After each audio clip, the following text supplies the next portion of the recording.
Well, good morning, everybody. My name is Hayden. I am the worship director here at Arbor Church, and today I'm joined by Pt.2, our interim pastor, and Ryan Plantz, our lead pastor.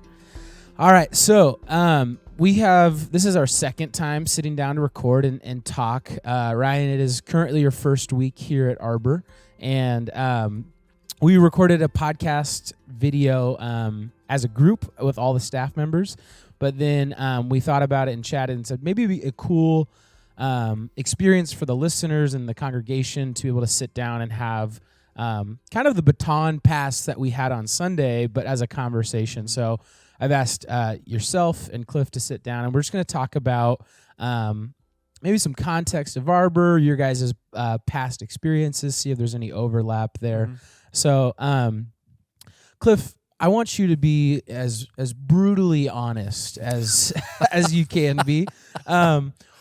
What was it like walking into Arbor, let's say, was that a year and a half ago now? Just about, yeah. Yeah, so what was it like walking into Arbor a year and a half ago?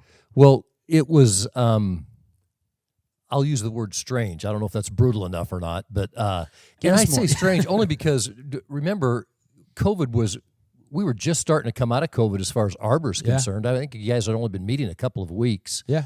And so our previous conversations had all been on Zoom. Mm-hmm. And it was like, so it wasn't just starting a new thing with a church that has experienced difficulties, but it was starting a new thing with a church that experienced difficulties in COVID. Yeah.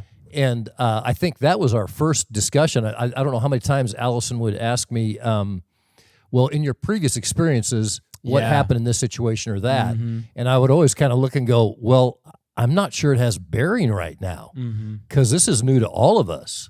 Yeah. So I think for me, it felt like instead of coming in and having all the answers, it felt like we're all trying to figure it out together because none of us have been down this road before. Yeah. So, yeah. And before Arbor, you had been up north, Mount Vernon area with Christ the King, right? Correct. So you had came from a different context, how far away is Mount Vernon mileage-wise? From Woodinville, 60 maybe? Yeah. Yeah. And I think we would both agree on this, contextually, very different places. Even though that it's not very far, right. The difference in the people, right. the faith communities, it's just, I don't want to be extreme and say night and day, but it's a pretty big difference. It is a You big got difference. to walk into it. We got to experience some of how you were used to running things, doing things. It was just a very large difference, correct? Right. Yeah. Right. Yeah. I want to bounce over to you, Ryan. Mm-hmm. You were entering at a church for 7 months before you came out to Arbor, is that right? 9 months. 9 months, sorry. Okay. So what were you doing, let's say, relative time of when Cliff came to Arbor a year and a half ago? What were you and Carrie and the kids up to? Yeah, so a year and a half ago, we were at a church in that same area. Okay. And I was a teaching pastor and like associate pastor. So I had a group of the staff that I oversaw and mentored, and then spent a lot of my weekends teaching at this church. Yeah. So, and then you got to experience being in ministry, the bombshell of COVID, correct? I remember when we first heard news of it. Carrie and I were actually on a vacation in Florida.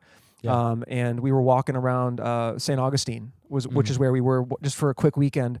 And we were watching the news with this other couple that we were with and walking around town. And we were thinking to ourselves, if this thing is really what it is, this is probably the last time we're going to experience this in a while. Yeah. And we had no idea how long what was coming, because I remember sitting in a staff meeting talking about it, being like, well, we're probably going to have to not do church for a couple weeks. Yeah. Right, exactly. And I remember someone in the staff meeting being like, no, that's ridiculous. We're going to be meeting next weekend. And like for us, the way our church handled it in Michigan, 7 months later, we finally met in person again. Yeah. Yeah. Wow. So it's very interesting. The three of us were obviously all three at different churches when COVID struck. I remember being here at Arbor. It was, let's figure out a way to live stream as soon as possible. And then when COVID got more and more serious, we're like, we can't have all these people coming into the building to help us live stream. So we went to a pre-recording kind of setup where we would film the message, film worship, all of that, and do a lot of it from home as well. But we were all three in different contexts let's say a year and a half ago, 2 years, whenever COVID officially began. I do want to kind of focus a little bit of time on that, the difference in context, right? Cliff, you were in Mount Vernon, 60 miles away. You were over in Michigan, which is, I don't even know how many miles away. More than 60. Yeah. I think. Just a little. Yeah. I'll check later. We'll get a fact check on that. But Cliff, you came to Arbor. You got to see kind of the mess of COVID, the mess of previous leadership failures at our church. And then Ryan, you're coming in, I guess 2 years kind of after all that hit, and getting to spend some time with Cliff, who has helped us tremendously in that repair and healing process. Cliff, what has been, from the moment that you came in to now, the biggest difference you've seen here at Arbor? Wow, that's a great question, Hayden. I think when I first came, my first thought was not who will ultimately be here, but my first thought was just how hurt are we, and how will we work through that? And to some extent, you also kind of have this curiosity thought of who will still be there when we do. Yeah. But I guess I came in confident that we would work through it, and hopeful that a lot of people would engage in that process with us. Yeah. But I think for the first, 6 or 9 months, we weren't even thinking about, well, let's hurry up and get somebody else. It was more, let's just take care of ourselves here for a minute.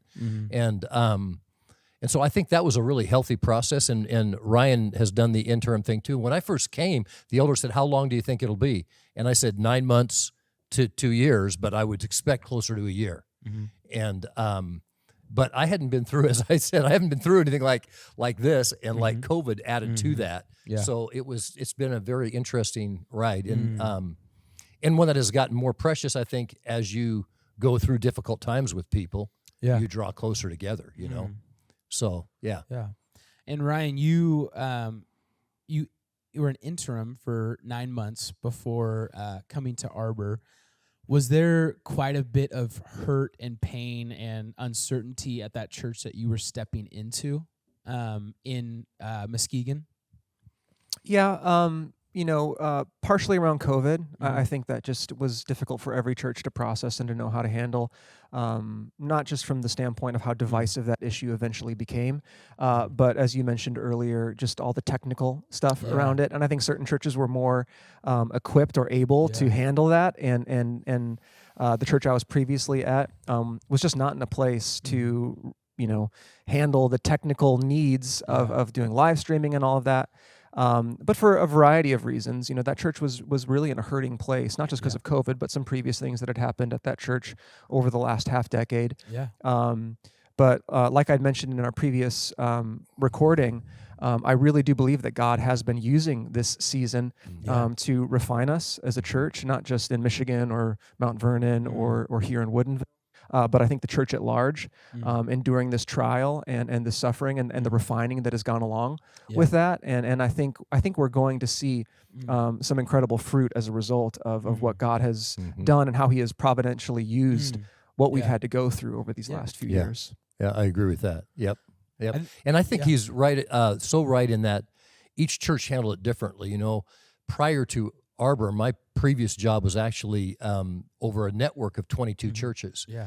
And when COVID hit, it was so interesting because each church handled it differently, as like you would expect with different people, right? Yeah. And of those churches, probably about 40% were not technologically up to what they needed to get to survive COVID. So that was our first immediate thing, was how to jump in and get everybody within 2 weeks up, live, running, and doing that stuff. Yeah, so certain churches were able to, like the church I was at about a year and a half ago, you were able to have nice cameras and certain staff designated for that thing, whereas the church I was at previously, like immediately, at Evanston, it was laptops and those sorts of things, just to create some kind of content to engage with while we had to be apart. Yeah. So, Cliff and Ryan, you guys have had some time to, obviously you guys chatted during the interview process when Ryan came out, and then you guys have had the opportunity to talk on the phone. I'm not sure how many times, but has there been some shared experiences that you guys have both felt? Ryan, for you back in Muskegon, and then Cliff coming here to Arbor. Have you guys had any sort of, oh yeah, I've been through that too, or I experienced that here at Arbor, or did you say Evanston? Is that the church? Yeah. Has there been any sort of shared experiences in your interim roles? No, I don't think so. What do you think, Cliff? No, one was in Michigan and the other has been. That's Two, true. two different. Yeah, two different. Well, I think, I don't want to step on the question, but I think, just this past Sunday at the installation service, I think seeing, how emotional it got for all of us, but I know for you too, Yes. Cliff. Yes. The pain of leaving something that you thought was temporary, or it was temporary. Yes. I think that can catch you by surprise. Yes. And I think we share that. Yeah, big time, because you were sharing that with us, that you were kind of surprised about the intensity of that. Yes. And I have been through this before, but most of the time that I've been through it before, it wasn't 100% of my time. It wasn't my singular focus. I was doing other things along with it, and it was still. But I think the catch you by surprise is a great way to put it, because that's what happened to me on Sunday. Is I've thought of it, but I've thought of it very clinically, and all of a sudden it's real, and you're going, oh, wait a minute, I'm gonna actually hand this thing to this young, good-looking guy who's gonna take it. Who was? Yeah. I think he's talking about Brian. Yeah. Oh. Yeah, so it's handing your baby off, and there is something that, and I'll say this,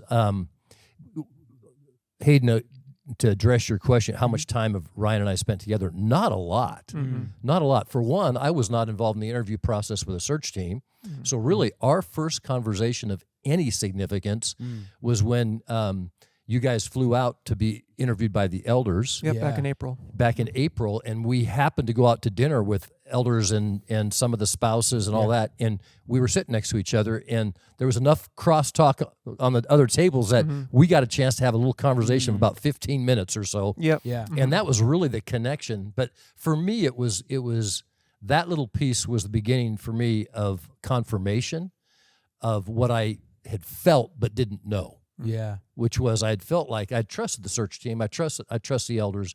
This body of believers has got a great group of elders, and I trusted them following the Holy Spirit. So I felt like, no, Ryan is the guy. I believe that Holy Spirit's called him here, but he hadn't passed my muster yet. Yeah. No, and it was tough too. Those 15 minutes were hard. Yeah. You really grilled me at that dinner. It was brutal. Yeah. What do you think? I was really excited when the dinner finally came. I was like, all right, here we go. But I think that for me has been the greatest sense of, I'll say, elation. Yeah. My wife was asking me about that. She said, well, how are you really feeling about this? And I said, I feel really good about it. I said, I'm going through the emotions of the loss already, but when you feel like this is the right person that you're handing your baby to, that it's lined up that way, it's God ordained. Yeah. And then as we have spent a little bit of time together, to me, it's just been one confirmation after another on that score. So I'm really excited about it. Yeah. Ryan, one of the things that you have mentioned the past couple times, obviously this podcast and the one before that we did, you had mentioned about how COVID has really changed a lot about churches, and it's going to be a time of refinement and just no other way to say it, but there's going to be a lot of change. What has been something tangible, specific about the change that's been happening that you really appreciate about churches? For me personally, what I've seen in churches and what I've experienced in my own life is a movement more toward creating, I've been using this word, robust disciples, and not just individuals who are part of the flow.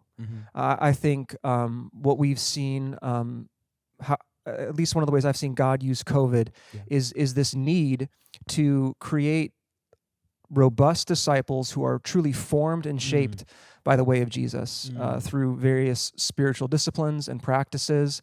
I think, COVID came in like a freight train.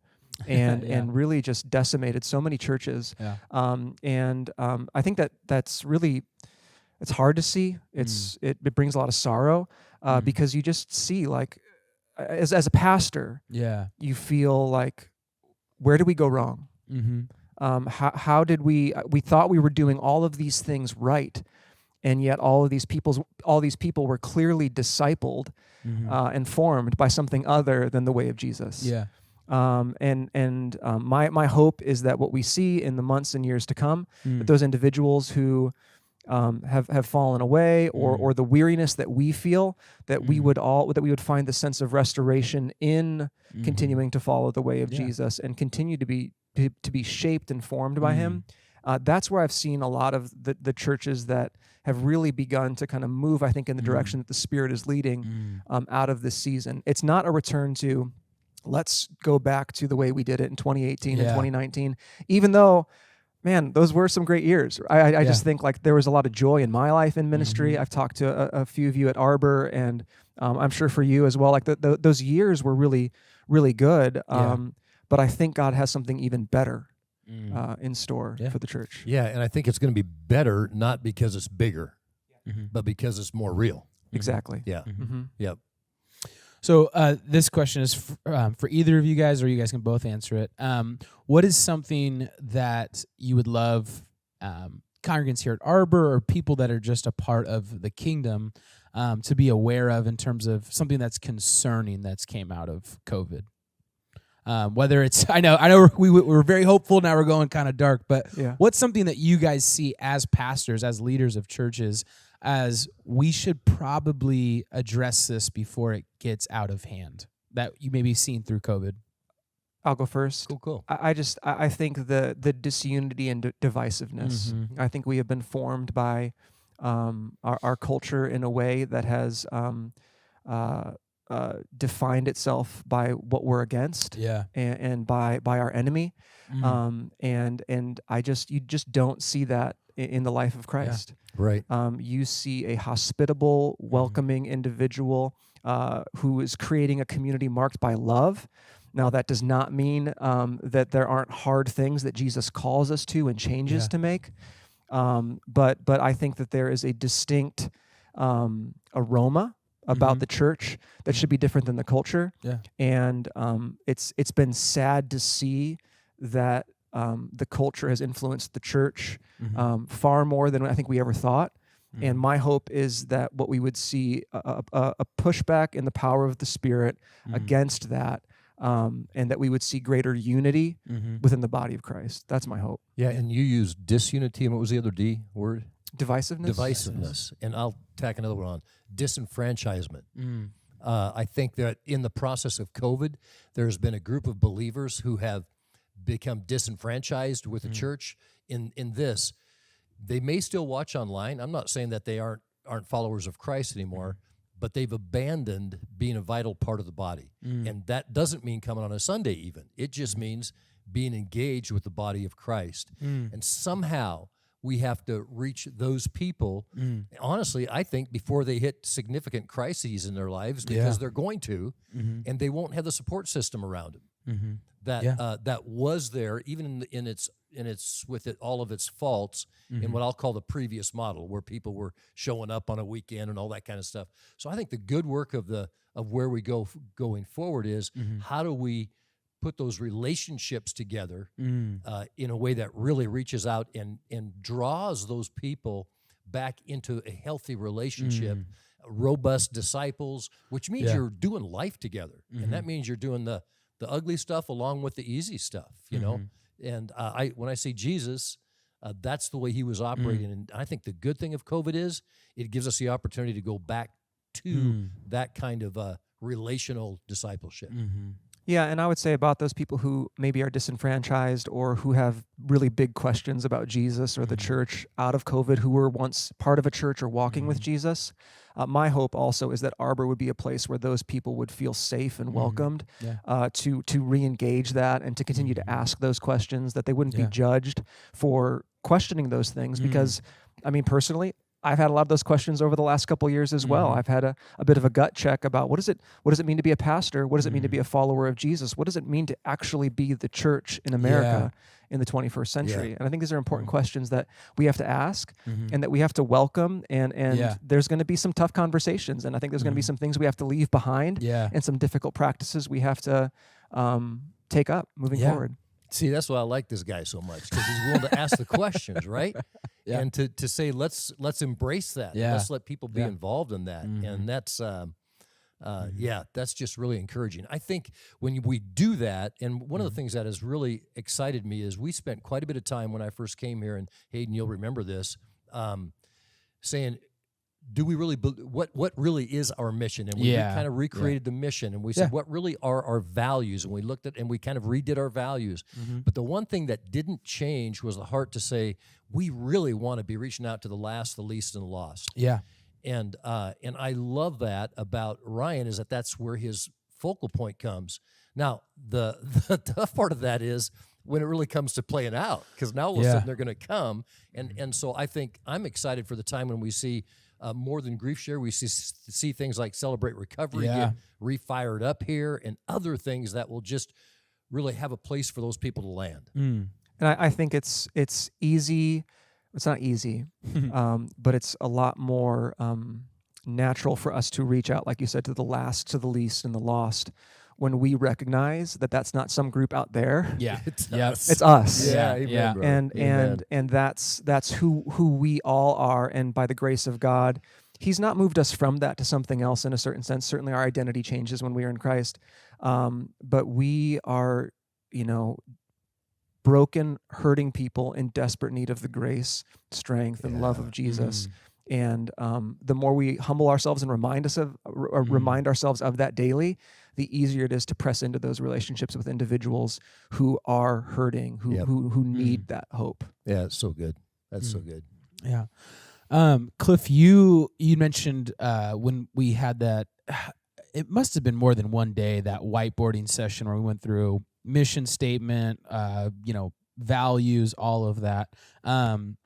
And you have definitely left a significant footprint when I think about whether it's our Sunday mornings, including more prayer in the service, having our prayer team up in the corner, or the way that we do staff meetings, because before as a staff, we were so comfortable on the couches, and then you made us sit on hard chairs around a table and do our staff meetings there. It's good for focus, you know? I get brutal. that. That's not changing. There's footprints and fingerprints everywhere of your time here, and you also had quite a few messages that you were so ready to share with us on Sunday mornings. Is there anything, I won't phrase it in a negative way, but is there anything that you feel like you would have liked to change this or bring this in, make people aware of? Or is there anything that you'd pass along to Ryan in terms of advice or insight of, these are maybe a few more things that we need to do as a church to move forward? Yeah, wow, Hayden, you kind of just opened the door wide open. I know. I want you to be brutal, man. I want you to be the tough love.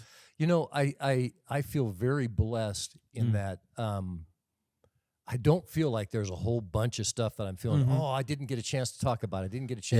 I really feel like a lot of that God gave me the opportunity to do, and it was really very enjoyable to see that happen. Yeah. I think when somebody leaves, Moses, when he left, he turns to Joshua and he says, be of good courage. And I think 4 times in that first chapter, he keeps talking about being courageous, And I think I would just say that same thing for Ryan, but for the staff and the elders as well. And here's the courage. It's got to be in this time frame, keeping Jesus so central. Yeah.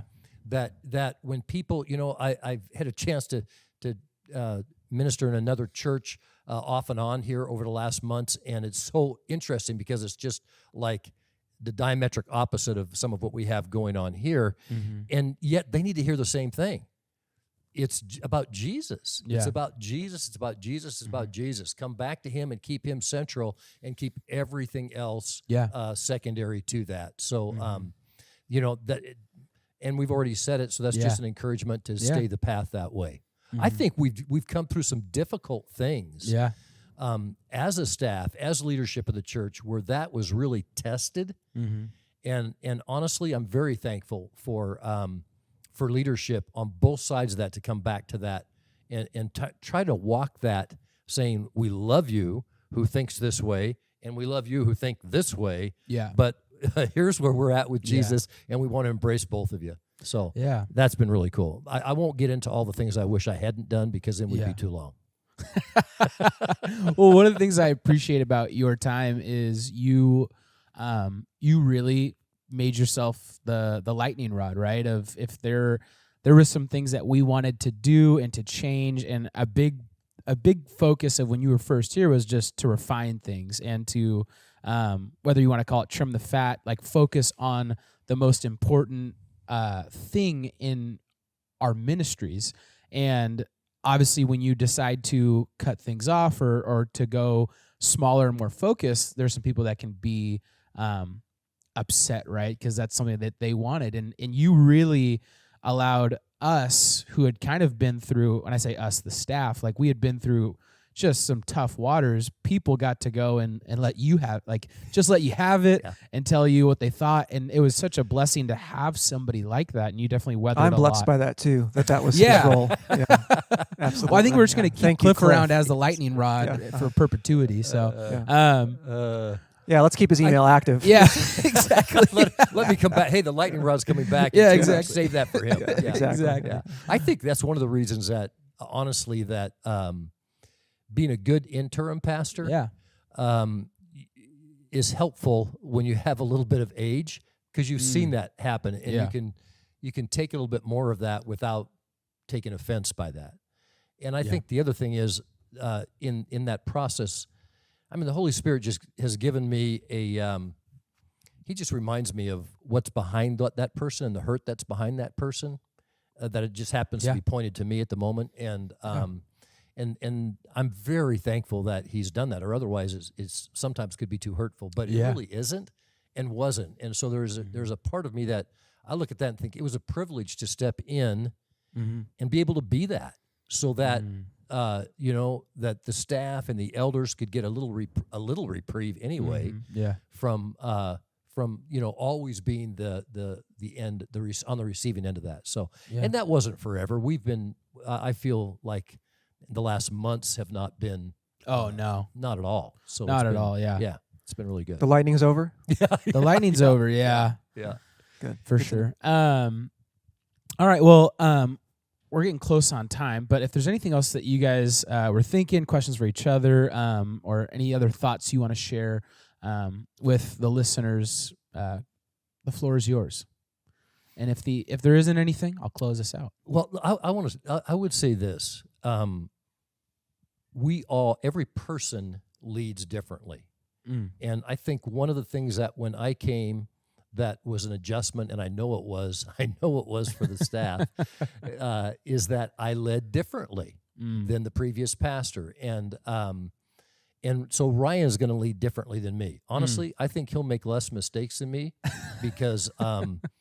Don't speak so soon. All right, this is my second day. Third day maybe, right? Like, yeah. But I think he'll make less than me because of his style of leadership. But he will make some, and so and really to have the freedom to make them and know you are loved by the people who care about you. I have pastored in both of those kinds of situations. One where everything I did was looked at like, was that the right choice? Was that the right choice? And second guessing every decision you made. And I pastored one church where, my goodness, they just said they knew my heart. And so if I made the wrong choice, they would go, we think that was a kind of a dumb thing to do, but you know what? He's trying hard, and we know his heart, and his heart's for Jesus and the lost, so we're okay. We're still supporting him. Yeah. It gave me such freedom to make difficult decisions and to take risks, some of which turned out fantastically and some of which did not. But they allowed me that privilege, and I will always be indebted to that group of people. And I want that. I want so much for Arbor to give that to Ryan, because I know this. I was at my best as a leader with that kind of support. Yeah. And he will be too. So that's the final charge, I guess, that I would want to give our body of believers here. Yeah, and I'm just so grateful for you, Cliff, for your leadership at this church over the last year and a half. I couldn't have asked for a better person to pass off the baton to me. And just hearing how you've been the lightning rod and how you have led this church through this very difficult season. I think Arbor is where it is right now in large part to your leadership. And so I'm so grateful for that. And I'm even more excited now to be able to carry that on and move forward with all of that work that's already been done. So thank you. Sweet. You bet. Privilege. Yeah. A few podcasts ago, the last one we did before Ryan got here, Brian and I poured the compliments and the praise on you, Cliff. But I do want to I do want to say again, it's been such a joy and just a pleasure to be able to chat with you every week in staff meetings, but also when we do this podcast. It's been so refreshing to have a different perspective, and you have a lot of wisdom and a lot of especially funny stories that you get to share with us. But I really appreciate all that you've done and how much you've helped us as a staff and the church and the congregation heal. So, but like I said, can't wait for you to come back as a guest, whether you're preaching or you're just stopping by, and it'd be awesome to have you come back on the podcast. So thank you, Hayden. Yeah, no Appreciate problem. that. Well, I would love to just wrap things up. And do you have anything, Ryan? I saw you bring the microphone up. Okay. I'm a little I'm always ready to throw it back, but I got it. Let's wrap things up. Thank you guys so much for listening or watching, and we will see you guys on Sunday. See you guys.